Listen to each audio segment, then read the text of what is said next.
What's up, everybody? My name is Scott Waters, and welcome to yet another huge edition of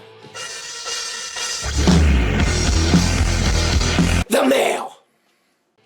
That's right, second edition of The Mail. And this is a very special edition for two reasons. This is episode number 100 of The Mail on my channel. 100 videos of The Mail.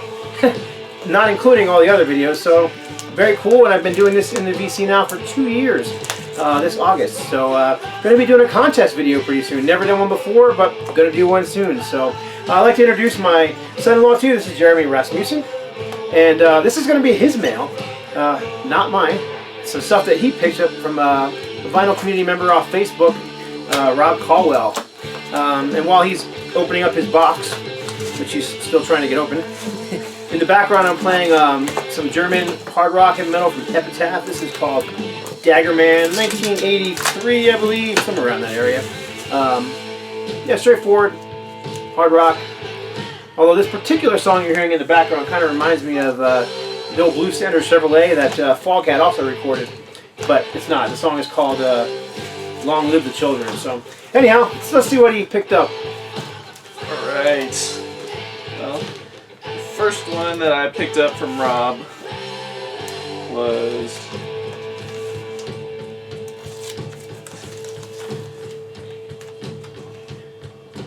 this Aerosmith album.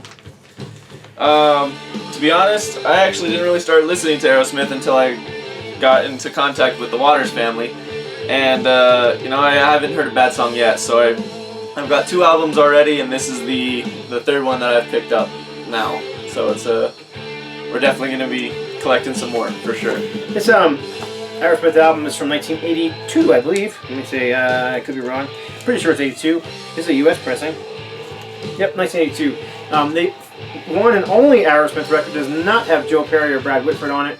Rather, we have Jimmy Crespo and Rick Dufay on guitar. So this was a dark period in their time, but I love that record. Some great songs on there.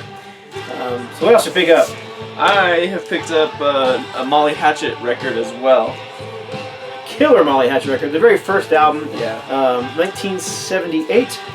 Frank Frazetta did the artwork on the cover. Of course, Frazetta being a fantasy painter, that is just, I believe it's called The Death Dealer is the name of that painting, and man, it's just a great album. Not quite as heavy as some of the follow-ups, more due to the production than the songs themselves, because if you ever hear these songs live, they're much heavier, but just a fantastic record. Epic Records, I think. Yeah, Molly Hatchet, one of my favorites, so 2 of my favorites right there. And then I told him, since he knew we only had 2 records in that box, to bring out one of his newer pickups.